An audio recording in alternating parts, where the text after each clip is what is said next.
I mean, just powerful men like Saakashvili talk about it like it's the best thing since breakfast, but apparently it's not a real thing. All right, let's cue up the clip of the 12-year-old girl from the United States. She's in South Ossetia, and guess what? It was the Georgian troops that attacked with Israeli and U.S. Special Forces. Who knew? And they cut her right off. We got that clip ready? All right, let's play it. There are thousands of people who have been displaced as a result of the war in Georgia. Tens of thousands, even hundreds of thousands if you believe reports. Among the unfortunate civilians caught in the crossfire in this conflict, a 12-year-old girl from outside San Francisco. Amanda Kokoyeva was in South Ossetia for a month-and-a-half-long visit with her relatives. She was with family members in a cafe, and all of a sudden, bombs were falling outside. A 12-year-old girl. She spent the night in her uncle's basement. She was able to flee to Russia, flee to the north, catch a flight home from Moscow. With us now, Amanda Kokoyeva and her Aunt Laura, live with us from our San Francisco bureau. It's great to see you. Welcome home. Thank you. I cannot even imagine sitting in a cafe and bombs start falling. I mean, I've been to wars where that happens, but when you were there wasn't really a war happening. It started when you were there. Describe for us what that was like. It was really scary. I didn't know what was happening. We were just sitting normally, and everybody from outside started running in, and it was just so scary. Where did you go? What did you do? We called my uncle on the restaurant house phone because our cell phones weren't working. And so we called him, and he came to pick us up and drove us to his house. We ended up spending the night in the basement. Were there bombs falling all the while? I didn't see any. But before I say anything else, I just want to say that I was running from Georgian troops bombing our city, not Russian troops. I want to say thank you to the Russian troops that were helping us out. Thank you to the Russian troops. Where is your family now, and how are they? All right. I mean, do we really need to even argue? Let me tell you how it went down. All right? NATO has encompassed Russia. All right? Georgia has been a puppet of our Western establishment for a while now. Okay? We started moving in heavy weapons equipment and radar systems into that country. Then we started running drills there. Okay, the Russians got hip to this. They started running their own drills in the anticipation that the United States was going to attack them. Okay, the United States did attack them. They attacked South Ossetia, which is quote-unquote a disputed region. All right, they went in there to save lives and to defend their Russian sovereignty, and they are made out to be the demons. Listen, I'm no fan of Russia. I'm no fan of the FSB, the KGB guy Putin. I don't like him. But at the same time, he is a nationalist. He doesn't seem to want this global order, and he was just reacting to being attacked.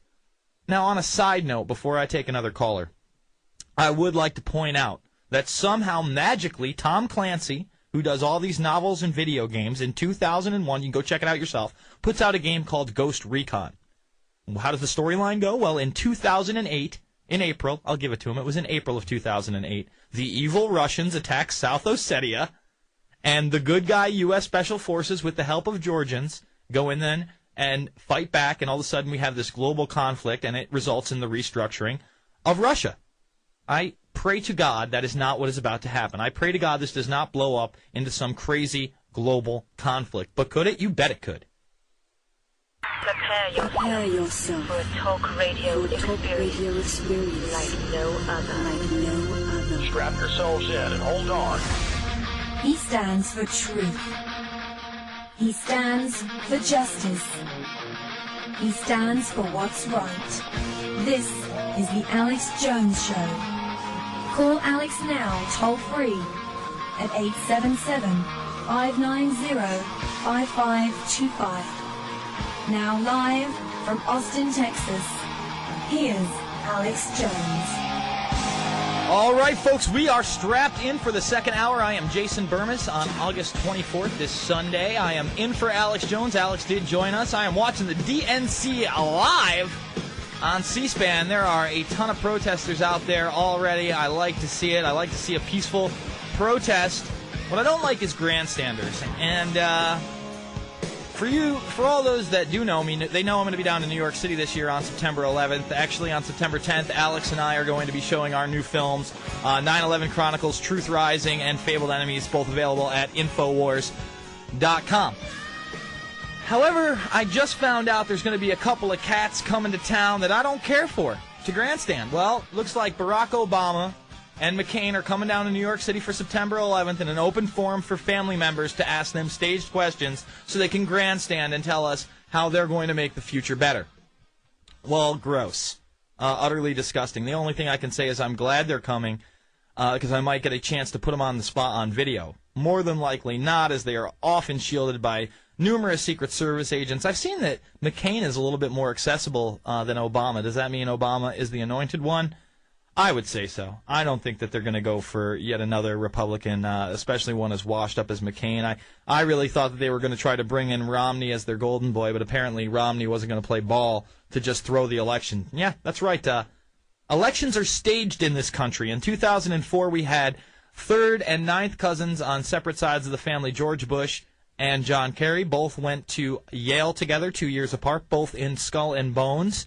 And Kerry, of course, did not challenge the rigged voting machines whatsoever, even though that Greg Palast later actually proved that he had won in many of those states. And then when somebody asks him about that connection in a open forum, he asks him about why he didn't challenge the elections and his association to Skull and Bones, they tase him. Now, that's the famous "don't tase me, bro" confrontation. A lot of people don't know what he was actually asking before he got tased. They thought that he had just gone insane. No, he was actually asking pointed questions.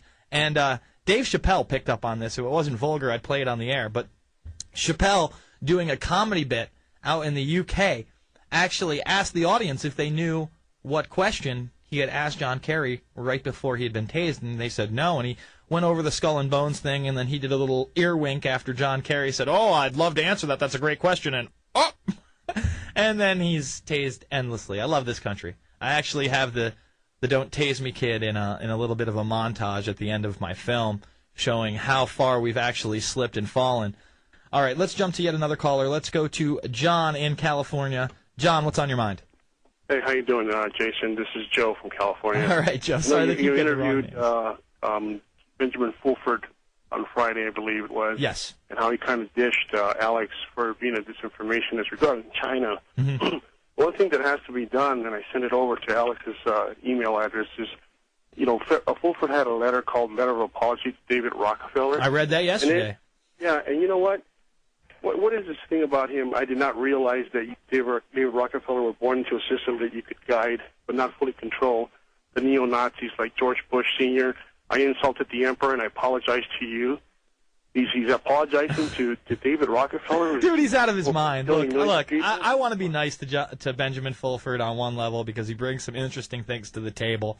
But he also said on 8/8/08 there was going to be this massive ninja death of some of the Illuminati members. It never happened. He's calling for their death on the air. He's literally calling for their death. And then he has no understanding of the gravitation of power, that if you murder 50 people, that doesn't stop things like, what is it called? It doesn't stop things like the Bilderberg Group. It doesn't stop things like the Bohemian Grove, And I have no doubt that there are elites in Japan and China. I have no doubt that he's totally blinded by his love of these Eastern promises. But the bottom line is that government has a military that is the police and a police that is the military, and they do have one-child policies there, and they do harvest organs of dissidents. They sell them on the black market. They're not good people. Right, and he's praising the Japanese emperor. Come on, talking about Deng Xiaoping and everything. Yeah.